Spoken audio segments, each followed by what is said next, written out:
Alright guys, so I made a video earlier and this is after about 4 or 5 hours of work. They came and they put the tile on, or whatever, this linoleum, I don't know. Looks pretty nice. It's different than what I had before. As you can see, here's what it was before in the bathroom, but it's pretty nice. But they said they're going to come back tomorrow and do the counter. They didn't work on the counter today, so that's all still out. But they got this done, and this is after about the 5th day of work. They started on Monday. So they had to completely tear the floor out, tear the counter out, and move the refrigerator and the stove and everything. Fridge is over there. And the stove is in there. That's the new water heater. The problem was that I had a water heater leak, and before it was a tiny water heater. It was in the corner over here, like in the counter, like underneath the counter, the kitchen counter, and it leaked. And I started noticing some little puddles out here, but I didn't really know. I thought maybe, I just spilled something, or I had no idea. But it started making little puddles over here in the hallway, and that's when I started noticing. I was like, okay, this, they started to be pretty big puddles.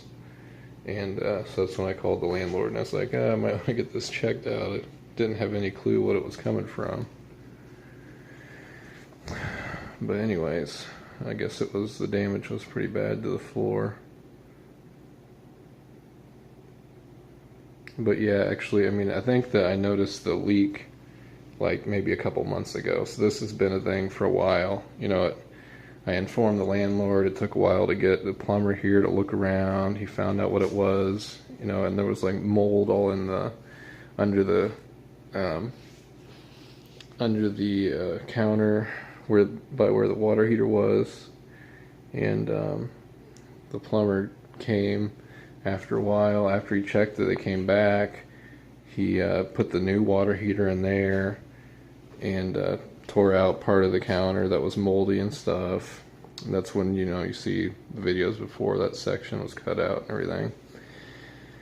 Then we waited, and then a contractor came and looked and kind of got an idea of the damage and the cost and the time it would take, and waited, and finally it came. And so here's the interesting thing. I'm going to turn it around, I guess. So I don't know if I'm in it, but anyways, my landlord said, when she finally called me and said that they were going to come and work on it, she said that because they're tearing out the floor and stuff, they didn't want me here, and they were going to offer to pay for a motel. And so my vehicle's been in the shop for, over a month or so, and at that time, and I've talked about all these things, so I've had these issues with the apartment getting fixed and with my vehicle. Anyways, so I was like, okay, I want to get the motel that's close to my job. So there's a little motel there. It has a very bad reputation, but I thought, I don't know if I'm going to have my vehicle, and so I just need to be close to work, and I'm just going to give it a shot. And so what happened was I did end up getting my vehicle out on Monday. So it's Friday right now. So Monday I got my vehicle out of the shop, and that's the same day when they were going to come here to work on here. That's the same day I was supposed to go check into the motel.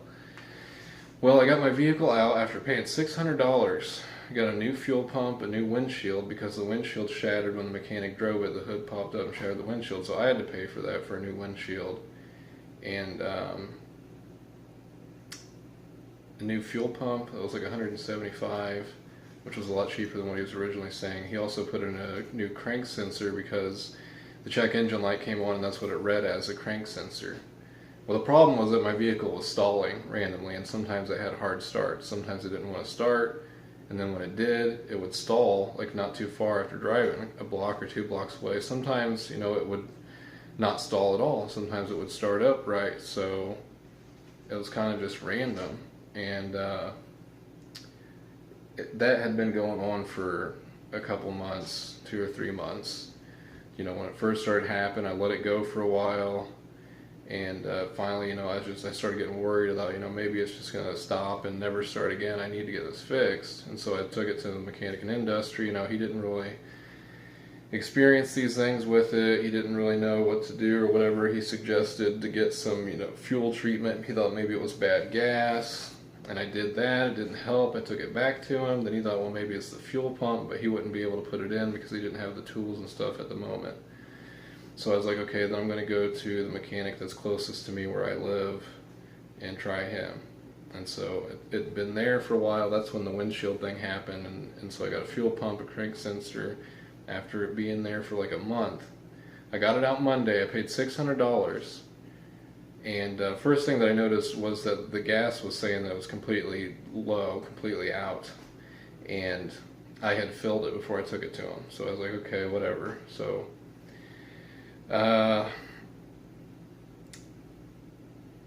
I drove it to the apartment, which isn't very far. It's only blocks away from the shop. And I don't know what I did here, dropped something off or got something, whatever. And I said I was going to go put $5 in gas or whatever and see, what would happen. And so after I left my apartment, I got down to the stop sign a couple blocks away and my vehicle stalled. So automatically the issue that I was having with it wasn't solved. And I went to the gas station, I put in $5, the gas gauge did not move. So not only did my vehicle not get fixed, it's still stalling, but now the gas gauge isn't working. So I basically paid $600 for the gas gauge not to work. I mean, he did say he put in a new fuel pump and he put in a new crank sensor. So those are new parts. And, so maybe we can rule out that those aren't the problems. I don't know. But I called him up and I'm going to take it back on Monday in just a few days. And it's probably going to be there for who knows how long again. And hopefully I'm not going to have to pay for whatever he's going to do because I've already paid so much. He's going to try to get replacement parts. I think that, some people have told me it could maybe be other issues like a vacuum leak or something. I don't know. I don't know anything about vehicles, but I want it to stop stalling because, it stalls at intersections. It just stalls randomly on the highway. Cars could be behind me. It could cause a crash. It's scary. I don't like it. And, it always worries me if it's never going to start again. And I need to get the gas gauge fixed now. I don't even know how much gas is in there. I can't tell. So, it was working before I took it up there. I also had a windshield before I took it up there. So yeah, it's very bad. A lot of people would say, don't even go back to him and stuff, but I already started this relationship. He's close to me, so I'm going to have to take it back there and give it another shot, see what he can do. But, if it's not good again or whatever, then I definitely have got to be done with him and go to someone else. But we'll see. But anyway, so it started off bad. My morning should have been really good. When I was very excited to get my vehicle back, it should have been fixed and everything. And it wasn't good. So it was actually, a really bad letdown. But, it was still drivable, but it's still stalling. So I was like, okay, since I can't be at my apartment for now, I'm gonna keep it until I get back in. And the apartment was only supposed to be Monday through Thursday, and they were supposed to be done, but it's obviously taken longer, and they're going to continue tomorrow, which will be Saturday, so that'll be like 6 days they've worked on it. Anyway, so I did some stuff with my mom or whatever, but later on, around noon, I went to go check into that motel, and it has a horrible reputation, and I knew that as soon as I went in there to check in, it was a pretty bad deal, and I've been to a lot of hotels and stuff, and this one was by far the worst. But I went to the room and it smelled like really moldy carpet really bad. And I had some Arby's and I sat down, I turned on the air conditioner, I sat down on the table. I was like, well, maybe I can get used to the smell or it'll go away, right? It was bad, but I was like, I'll just give it a shot. This is what I'm going to have to be.